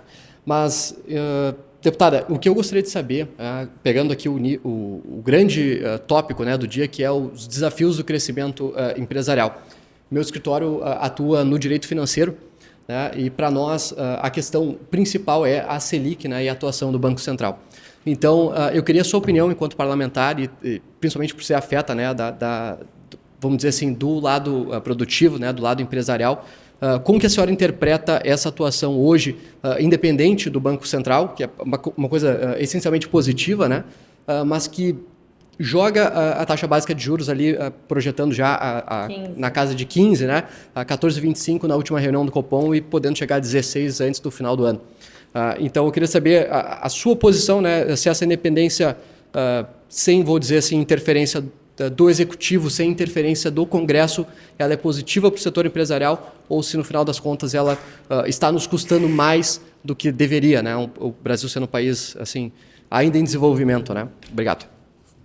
Olha, primeiro, obrigada pela fala da urna, porque é o que eu acho, entendeu? Acho que o jogo foi uma disputa... Tu não tem uma disputa legítima, justa, né? Não tem uma disputa justa, então, e aí a questão das urnas é outro ponto. Sobre a questão do Banco Central. Primeiro que o presidente tentou colocar responsabilidade dos juros e de tudo isso no Campos Neto. E aí ele indica outro, né, para tentar fazer isso, para ter uma influência política em cima do Banco Central e E esse discurso, na semana passada, quando o Copom indica, né, qual vai ser a taxa Selic, essa narrativa morre e vai por água abaixo. Eu acho que a independência do Banco Central é importantíssima, porque senão, se ele embarcar nas inconsequências e irresponsabilidades do governo, o estrago vai ser muito maior, muito maior. Não é bom para o desenvolvimento tu ter a taxa de juros da forma que a gente tem. Só que ela, baixando forçadamente, também tem outras consequências. Então, eu acho que a gente tem hoje uma dificuldade maior econômica no país e que poderia ser resolvida caso o governo não tentasse interferir de forma artificial ou forçada nos juros ou no preço dos alimentos, né? Porque isso, consequentemente, volta de uma outra maneira, ou como o governo quer fazer agora, eu vou importar sem imposto para tentar trazer o alimento barato. Isso vai, obviamente, ter consequências, né, aqui no nosso setor produtivo. Mas que o governo fizesse, principalmente, ações e reformas que diminuísse o custo da máquina pública. O pai da doutora Fabiana falou aqui, desculpa, como é o nome dele? Seu Osmar, sobre o tanto que a gente paga de imposto. A gente paga 4 a 5 meses de trabalho de impostos. Até maio a gente vai estar trabalhando só para sustentar uma máquina pública que, infelizmente, não devolve pouquíssimas coisas. Então, enquanto o governo também não fizer as ações que precisam ser feitas, e principalmente reformas importantes que são difíceis e que acabam cortando na própria carne, por isso que não sai, os supersalários até hoje está parado. E tem um impacto gigantesco.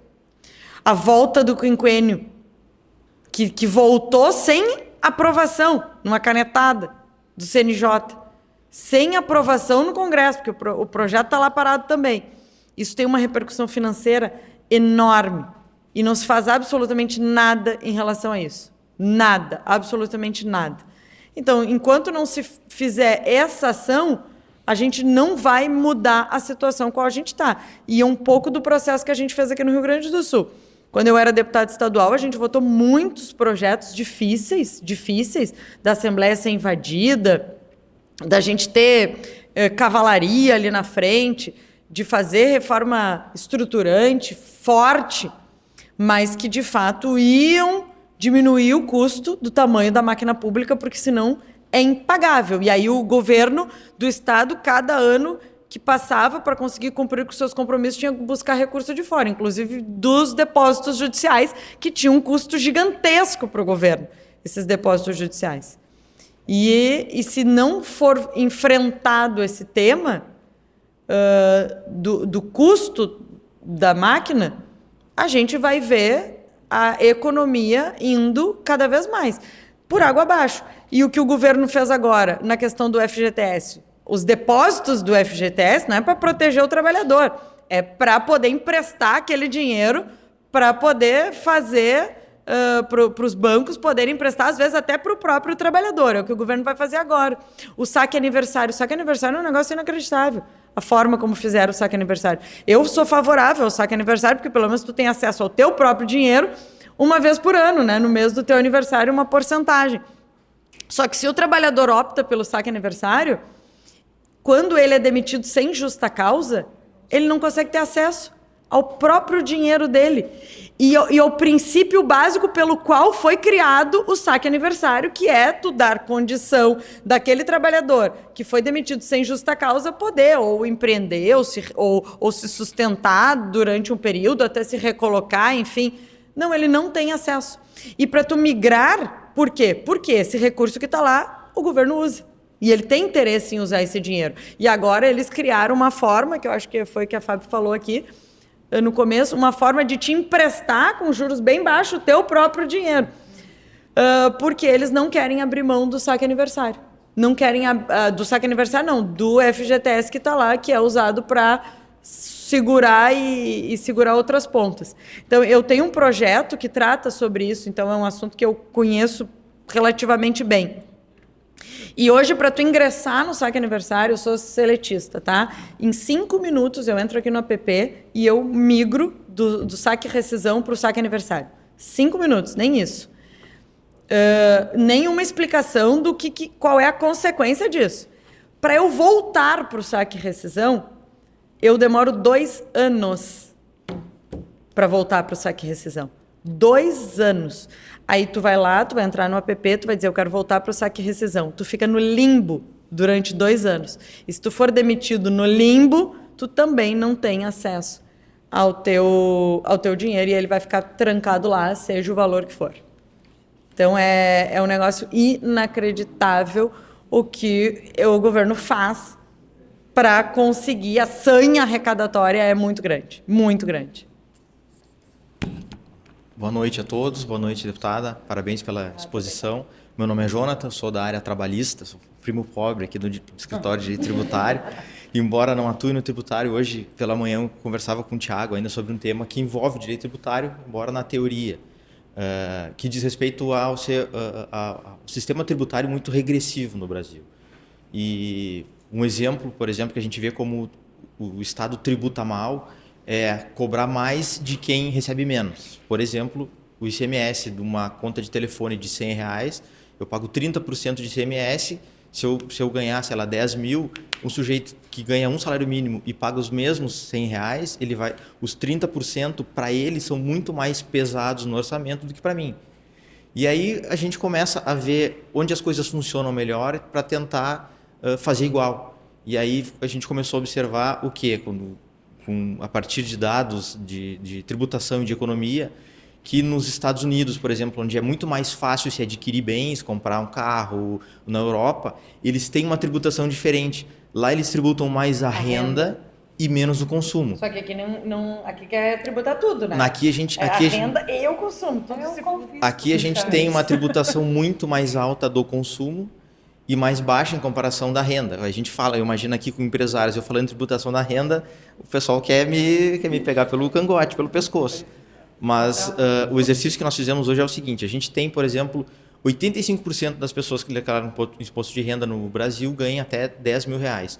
Se essas pessoas forem isentas, como a deputada falou, esse dinheiro do imposto de renda deles vai começar, em vez de ser pago como imposto, ele vai entrar na economia. E eles vão consumir de quem? Daqueles 10%, daqueles 15% que estão lá no topo de cima, que são as pessoas que oferecem os serviços. Então, embora eu pague mais o imposto, eu vou ganhar na outra ponta, porque eu vou ter mais produtos meus, aquilo que eu ofereço vai ser consumido pela parte de baixo, por aqueles que ganham menos. Aí eu comparando, na França o imposto de renda chega a 45%, nos Estados Unidos chega a 50%, aqui a gente paga 27,5% máximo, né? Em compensação, qual é a posição da deputada sobre isso e se chega a ter esse debate, porque a gente vê o nível de debate que a gente tem aqui no Tentardini Talks, é difícil ter esse mesmo nível de diálogo com alguns outros deputados que a gente vê, até pelo discurso na tribuna. Se tem lá, entre deputados, esse tipo de discussão quanto à tributação da renda e do consumo, então qual a sua opinião? Qual é a opinião se existe esse debate lá? Eu tenho uma segunda pergunta que pode responder primeiro. Posso falar essa depois? Pode falar essa depois eu falo. Tá, então assim, como é teu nome? Esqueci. Jonathan, assim, sobre a questão da tributação da renda, tá? Hoje a gente vai pagar o IVA mais caro do mundo.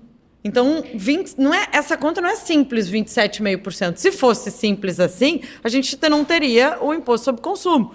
E além do imposto sobre consumo, tem que pagar educação, tem que pagar saúde, tem que pagar, dependendo de segurança, tem que pagar uma série de coisas que tu não tem de volta. A gente tem o imposto mais alto do mundo e o pior retorno, o pior do mundo, no que diz respeito ao uso desse recurso.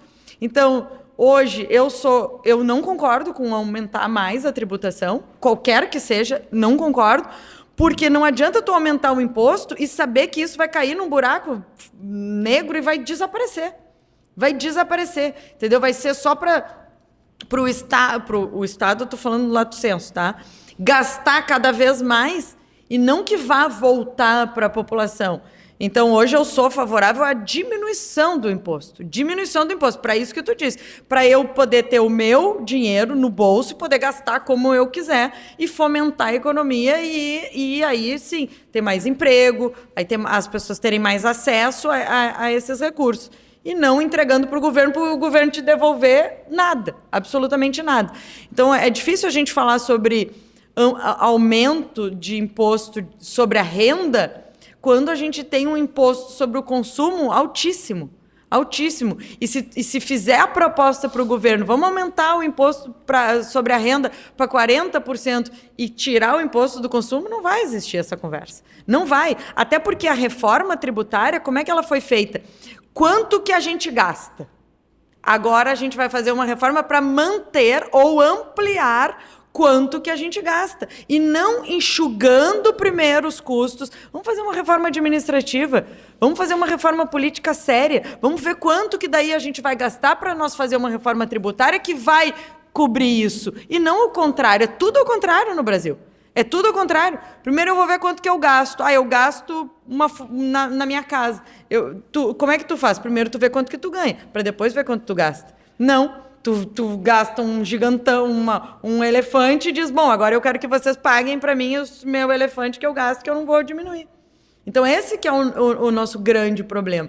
E a questão da discussão lá na Câmara é o seguinte, a gente tem reuniões da oposição, tem reuniões cada parlamentar dentro das suas bancadas e essas discussões, sim, são feitas dentro desses espaços, né? Dentro desses espaços. E se discute bastante. A reforma tributária a gente discutiu bastante. Agora vamos falar. Reforma tributária. Quantos representantes nós tínhamos no grupo de trabalho da reforma tributária das regiões mais produtivas do Brasil? Da região sul, nenhum. Paraná, Santa Catarina e Rio Grande do Sul, nenhum. Amazonas, 3. Tem uma empresa aqui no Rio Grande do Sul que a Fábia me falou que está sendo transmitido, então como eu não quero responder processo, apesar de ter um monte de advogado aqui, depois eu... né? Porque agora é perigoso, né?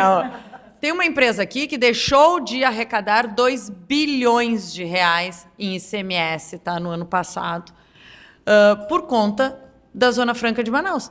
E não é por causa de um produto que a Zona Franca produz, porque ela não produz, ela embala. Ela traz de fora, embala e vende a um preço que não tem como ser competitivo. Aí agora a gente vai fazer uma reforma tributária para acabar com essa guerra fiscal que a gente tem no Brasil, mas mantém a Zona Franca, mas mantém na Constituição benefício fiscal para uma montadora no Nordeste. Não tem cabimento, sabe? Então é difícil a gente avançar em alguns temas, mas infelizmente passou. E a segunda pergunta qual é?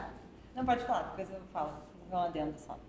Nesse assunto? Eu vou mudar um pouco o tema. Sobre essa questão da Zona Franca e do benefício fiscal, eu só queria pontuar, eu sei que tem vários clientes nos assistindo no interior, do segmento de supermercados, né, do comércio varejista, que também tem um impacto muito grande para eles a questão das subvenções, a alteração das subvenções, vários tipos de restrições, e a gente, obviamente, a gente discute algumas questões da ilegalidade de artigos da lei, que mudou, então isso tem um impacto muito relevante naquilo que os supermercados, em geral, estão pagando hoje. Regras e portarias que são enfiadas goela abaixo, desculpa o termo, meu linguajar, sem decoro. Mas são da noite para o dia, no apagar das luzes, eles mudam por normativas e aí o contribuinte ele tem que se adequar àquilo ali, onde cada vez mais a gente vê uma restrição dos direitos que já foram adquiridos legitimamente, né? Então, a questão subvenções para o ramo dos supermercados e atacadistas é algo assim, extremamente relevante. Também pega a questão das logísticas das transportadoras, que é a parte do crédito presumido do ICMS. Então, é só uma pontuação assim, que eu venho a fazer aqui, porque a gente vê um impacto na economia, um impacto naquilo que a gente compra como consumidor, um impacto nos trabalhadores também, tá? E vai fomentando justamente a rotatividade, não para... falta mão de obra nesse segmento, a gente sabe disso, mas o quanto que a alteração em um tipo de benefício fiscal que se tira de um segmento e de mais de um segmento e se dá para para uma empresa, às vezes não é nem um segmento, é uma empresa porque tem um conhecido, exato, tem um lobby muito grande lá, é desproporcional, não é em prol do brasileiro, né, em si. É grande lá. A segunda pergunta me veio a partir do início da tua exposição aqui, falando, olha, eu saía de Canoas, saía de Porto Alegre, ia até Sapiranga, e era 1 hora, pega trem, pega etc. Acho que não pegava trem até lá, mas pega ônibus, depois pega outro ônibus, etc. E aí pensei na ideia de um trabalhador fazendo esse caminho, e aí vem o debate da escala 6x1. A gente vê na imprensa muitos argumentos a favor da redução da escala. Contra, o argumento é bastante simples. Olha, o sujeito trabalha 6 dias na semana, 4 horas, ele está mais tempo trabalhando, ele vai produzir mais. Por outro lado, se discute o bem-estar do sujeito. Pensa uma pessoa que vem de Esteio para Porto Alegre, demora 1 hora para vir e 1 hora para voltar, ele trabalhou 44 horas na semana e ficou 12 horas, dá mais de 25% desse tempo só no deslocamento. A responsabilidade disso não é, obviamente, do empregador, mas da maneira como as cidades se formaram, sem planejamento, etc. Mas se discute, olha, alguns estudos demonstram que o trabalhador vem com mais vontade de trabalhar e isso acaba refletindo na produtividade. Esses argumentos são os argumentos de quem defende a redução da escala. Eu sei que a senhora é contra, pelo que foi noticiado, eu gostaria de saber mais sobre a sua posição, porque a gente fica só nesse cálculo simples de, olha, está mais tempo, 4 horas a mais, ele vai produzir a mais, e eu acho que tem mais argumentos, né, para a gente pelo menos aprimorar o debate. Sim, primeiro que o projeto, a PEC que foi apresentada, eu não assinei, obviamente, porque é uma PEC que constrói uma escala 4x3. Tá? Essa é a PEC que foi apresentada lá. Então, assim, a redução de trabalho 6x1. Não, tem uma PEC sendo discutida, que foi apresentada pela deputada do PSOL, que é 4x3. Então, assim, como é que iam funcionar as escolas com 4 dias por semana? Teria que se contratar mais e não pode diminuir o salário, tu sabe disso. Então, quem que vai pagar essa conta? Tem alguns países que é assim, na Suíça, enfim, me lembro me falaram algum país que é assim. Que algumas empresas, na verdade não é o país que funciona assim, algumas empresas têm a escala 4x3, subsidiadas pelo governo, para ver como é que isso vai funcionar. Então, eu concordo absolutamente, até porque eu sei o peso que tem. Eu com 19 anos, abri minha empresa. Eu trabalhava de domingo a domingo, sem exceção, de domingo a domingo.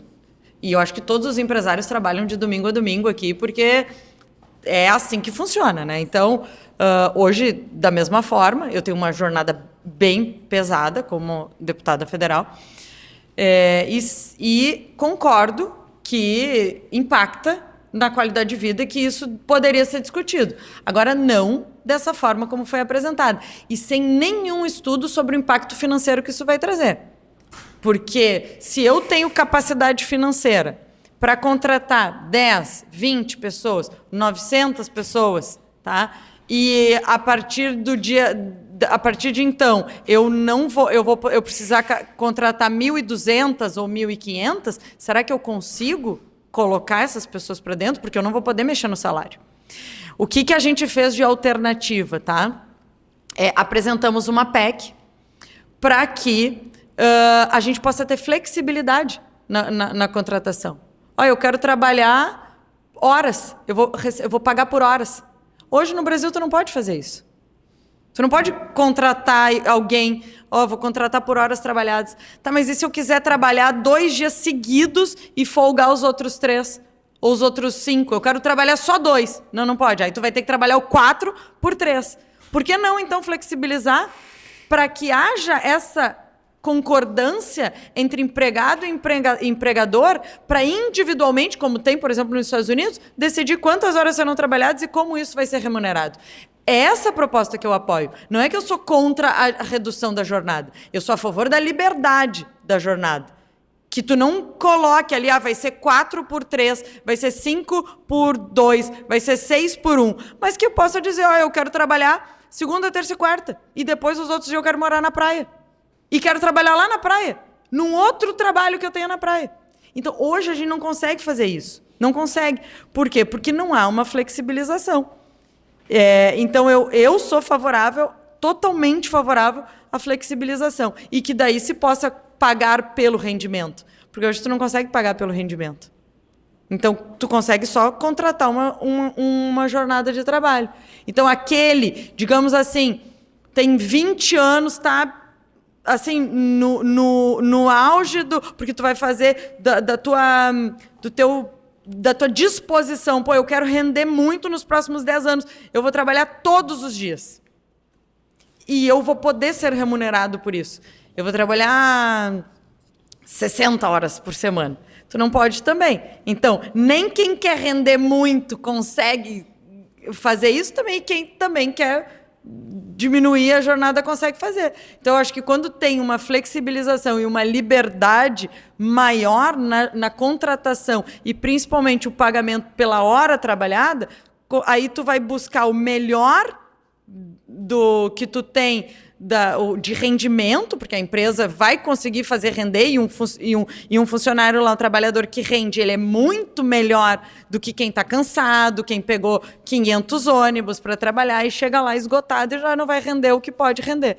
Então, essa PEC eu assinei junto, que eu sou coautora, e a gente espera que essa sim possa tramitar em frente, e a jornada 4x3 eu acho que não tem como funcionar. Não tem como funcionar, porque isso vai gerar um custo gigantesco, inclusive dito pela própria autora, que não fez o cálculo do impacto financeiro que essa PEC vai gerar. Então, assim, não tem como eu ser a favor. Impossível.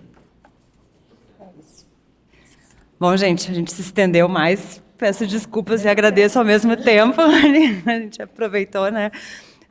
Porque são vários temas que são importantes de tratar e não é sempre que a gente tem essa oportunidade de estar aqui direto, né, com a deputada federal, que nos representa tão bem, e poder entender os bastidores, entender qual é a tua ideia, né, poder desabafar, às vezes não foram perguntas, mas foram desabafos, né, como alguém que está lá faz parte também.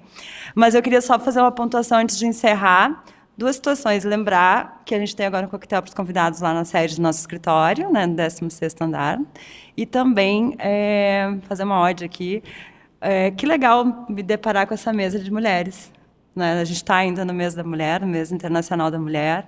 É importante dizer que as mulheres são bravas mesmo, a gente luta, a gente briga, a gente aprendeu isso no esporte aqui, mas eu sei que tem mulheres da vida que não foram do esporte, mas que são bravas e fortes igual.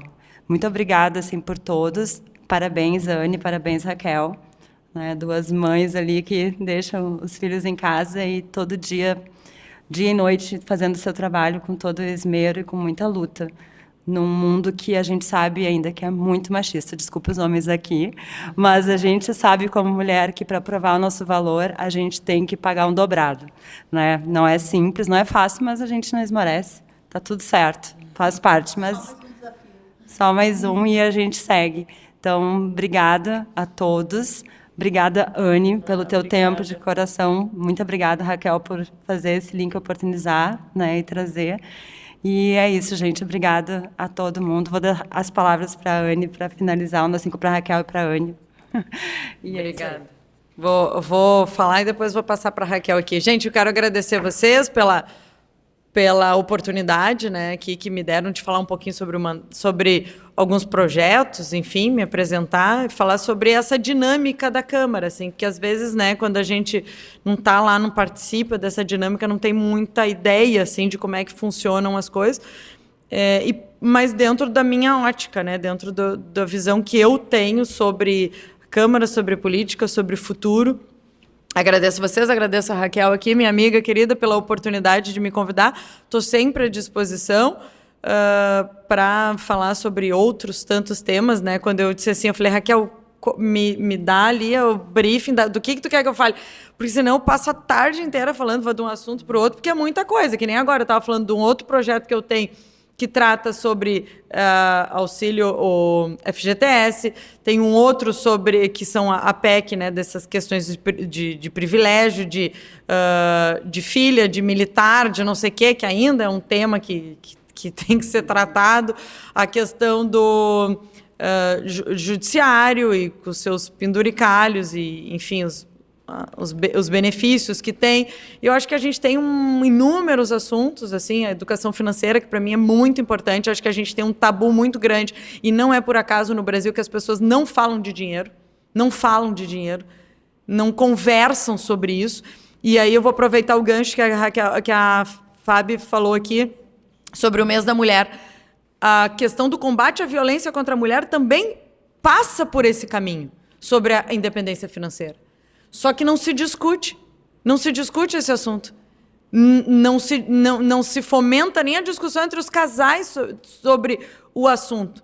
Né? Então, eu não posso perguntar para a Raquel quanto que ela ganha, ela não pode perguntar, então, entendeu? Fica E aí tu não discute sobre o dinheiro no CPF, na física, tu não vai discutir, por exemplo, quanto que o governo está gastando. Tu não vai discutir por que eu pago 5 meses que eu dou tudo que eu ganho para o governo. Para quê? Em troca do quê? O que eles fazem com esse dinheiro? Então, é muito mais... A questão da educação financeira, para mim, é um ponto fundamental. Porque quando eu falei sobre mudança geracional, tu tem que criar isso, essa cultura das pessoas falarem, não, mas por que isso? Ah, mas eu quero isso de graça. Não existe de graça. Eu vou estar te dando para tu me devolver. E ainda um pedaço menor do que eu entreguei. Então, quando tu ajuda a construir uma sociedade mais crítica, mais questionadora, tu está ajudando, obviamente, a que a gente tenha governos e representantes mais responsáveis, porque eles serão cobrados de outra forma. Não a forma que eram lá atrás, que já mudou bastante, eu acho que mudou muito. Acho que a gente, hoje em dia, discute muito mais política e se interessa muito mais por política do que discutia antes. Alguém falou, a polarização é ruim. Eu falei, a polarização é boa porque pelo menos fez com que as pessoas se preocupem com a política. Que antes não davam bola, é todo mundo igual mesmo. Tudo igual. Então hoje não, hoje tem uma preocupação maior. Então essa preocupação é importante, porque a nossa vida passa pela política. Não só nós, advogados, e que trabalhamos com as legislações que são criadas lá na Câmara, às vezes por gente que não sabe nem o que está fazendo. Tem a menor ideia do que está fazendo e principalmente não consegue medir as consequências do projeto que apresenta.